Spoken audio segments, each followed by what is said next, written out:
तुर्की के राष्ट्रपति रजब Tayyab Erdogan Azerbaijan की राजधानी बाकू गए थे।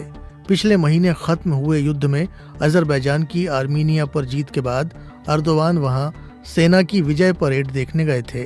अर्दोआन ने इस मौके पर अजारी ईरानी कविता पढ़ी जो 19वीं शताब्दी में रूस और ईरान के बीच अजरबैजान के विभाजन के बारे में थी।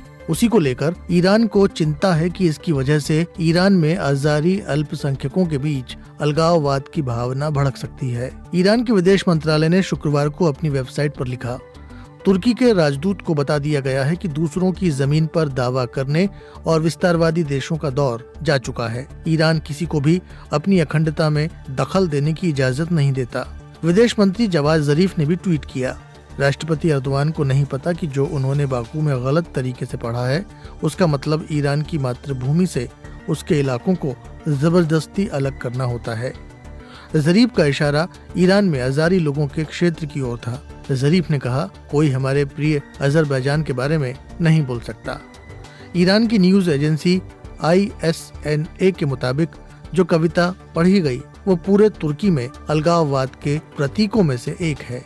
एजेंसी के मुताबिक इस कविता में अरास नदी के दोनों तरफ रहने वाले अजारी लोगों में दूरी को लेकर शिकायतें हैं। कविता में ये पंक्तियां भी हैं, उन्होंने अरास नदी को बांट दिया और उसमें पत्थर और डंडे भर दिए।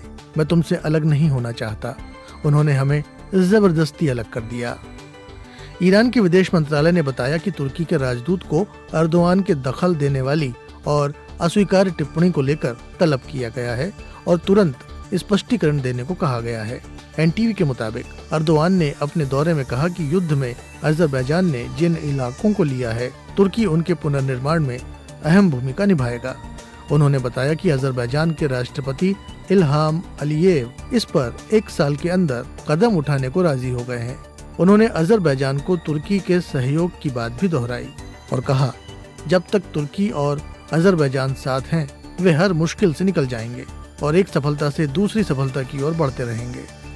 साल 2020 में सितंबर में शुरू हुई लड़ाई 44 दिन तक चली और दोनों तरफ से करीब 5600 लोग मारे गए, जिनमें ज्यादातर सैनिक थे।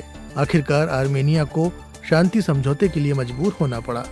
रूस की मध्यस्थता से सीज फायर शुरू हो चुका है और रूस ने इलाके में अपने शांति दूत भी नियुक्त कर दिए हैं।